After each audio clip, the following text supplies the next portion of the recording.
President Franklin D. Roosevelt, on May 11, 1935, created the Rural Electrification Administration, or REA, which later became the Rural Utilities Service, or RUS, as we know it today.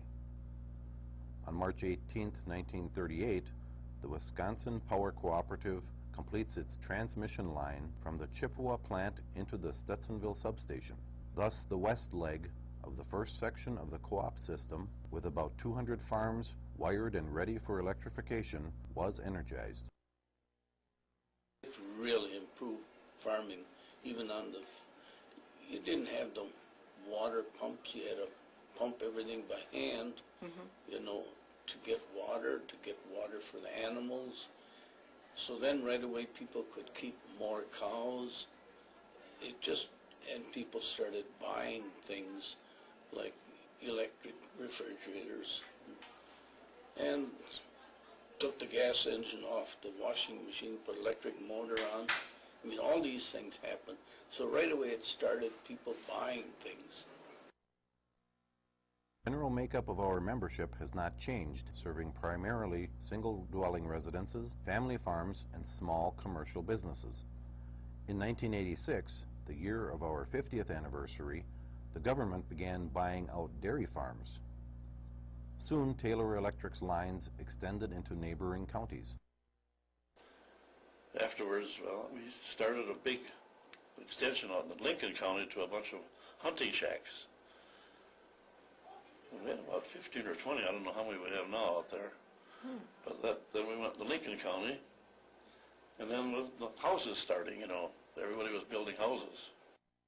Well, the first offices were downtown at the former Medford Co-op store. In 1946, they purchased land in the city of Medford and built a Quonset building, which was on the site of the current Fidelity Bank. In 1965, the cooperative built its present office complex and facilities south of Medford on Highway 13. And in 2002, we did the office addition and the remodeling project.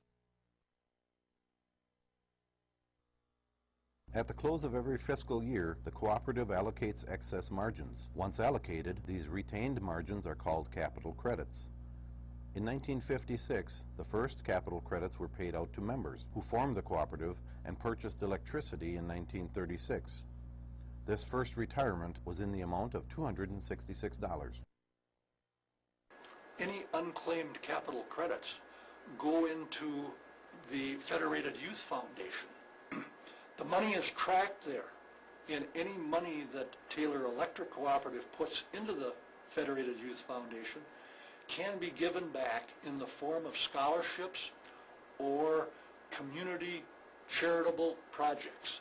And that is exactly what Taylor Electric Cooperative does with any money that is not used, that is unclaimed, or people are deceased with no relatives or something like that. Every member is an owner of the cooperative, and the funds that Taylor Electric take in are used for the operation of the co-op. The members don't actually get a share for this year of operation. However, over the years, we are retiring our capital credits from 20 years ago. And those people that were members 20 years ago are seeing a return on their investment. And we hope to continue paying out capital credits every year to the members who were on the lines 20 years ago. It would be nice if we generated more of a profit and could shrink that down to 15 years or something like that, but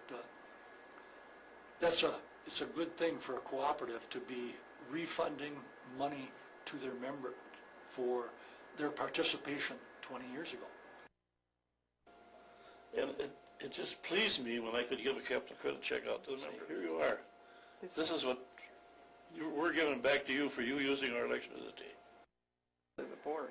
The board is the governing body, and they hire me, and then I hire the employees underneath. So When I first got on the board, then we'd talk about line extensions.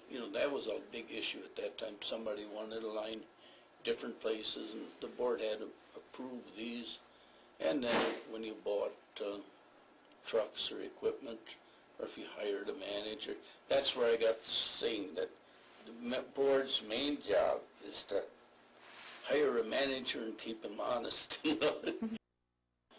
Everything's political.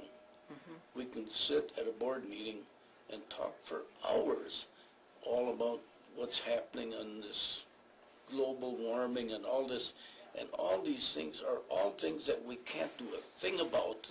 I feel we're not doing things. It's just trying to stay ahead of all the rules and regulations. Realization of green energy took a step forward in 1998 with the establishment of the Evergreen Wind Power Program. Actually, it's been a 5-year process. It's been a long...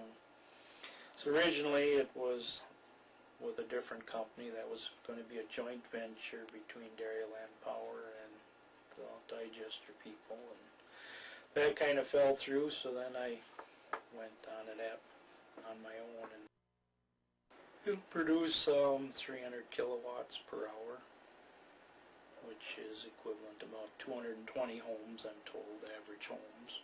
Okay. And all the electricity that we produce here gets sold to Dairyland Power. Basically, from Dairyland, they're running a lot on coal. They buy some wind energy. They've got, I think it's over 30 megawatts right now of wind that comes into their system. They're buying energy off of a few manure digesters. That's probably about, I'm thinking around 3 to 5 megawatts. It's pretty small at this point. They've got a hydro plant up at Ladysmith that's about 25 megawatts. And they are going to be buying some biomass energy out of the Stoneman plant. That's going to be about 40 megawatts. That'll burn wood waste and wood byproducts. So that'll be some more. But it's still, even with all those in the mix, it's still a very small percentage of the total, mix of Dairyland. Now they have to meet 15% by the year 2015, or is it 10%? Check that one. Maybe 10% in Wisconsin. I think it's not quite the time yet for everybody to be looking at renewable energy. There's certain things like manure digesters. I like those systems. They're still quite costly, and they have their place. But I think if we take in little chunks, we can slowly adopt some of those technologies.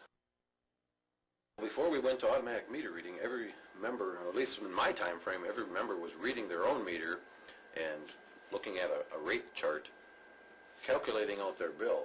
Well, you get errors in reading the meter, first of all, and then making errors in the calculations on the bill. So all those had to be handled externally as we move forward, too, because we want to get to prepaid metering and actually an in-home display where a customer, if they desire, they can know at any time how much electricity they're using so far in the month, what their balance currently is, or what their prepaid balance is. If they go on the prepaid metering, it'll save customers from having to place deposits with us, and deposits can get to be quite huge. We hope to do even more with it as technology becomes better, and we hope to be able to eventually use the automatic meter readings service to tell here in the office what meters are out of service, and that will assist us in dispatching crews when we do have a storm or a power outage. We have a very outstanding record. We have very short outage times. We have not had a lot of outages, and boy, knock on wood, because that is really important. That holds our costs much lower. Dairyland Power Cooperative heads a program which is set up to aid electric cooperatives with repairing storm damage. This program is called Restoration of Power in Emergency, or ROPE. We got there the second week. The guys that came before us, there wasn't any fuel. The whole area was on 9 o'clock curfew. Nobody is out in the streets up at 9 o'clock. I don't know if you call it martial law or what, but you could tell a lot of the trees were cleaned out in town so traffic and us could get through. So the first crew or first wave of guys probably had a little harder circumstances than we did, but it was still a mess. The tent city that was set up in the fairgrounds was pretty awesome. You can imagine 300 line trucks in the fairgrounds with one tent that slept 300 individuals on cots or sleeping bags, air conditioned with, you can picture 2 semi-air conditioning units howling 24 hours a day. It wasn't, you had to sleep with your earplugs on. So, I mean, they were really good. I mean, they took care of us, you know. I mean, it was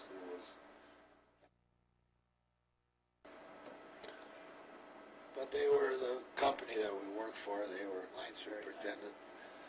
You know, he couldn't believe the amount of work that we got done. He says, you guys work a lot different than they do down here. You know, but I mean, that's just, people from Midwest, that's just what they do. It's just normal. Felt bad about leaving the mess down there, but You know, it was an experience.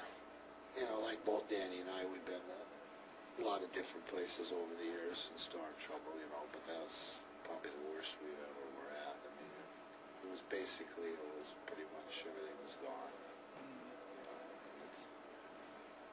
I'll take our snowstorms once in a while. They can have their hurricanes.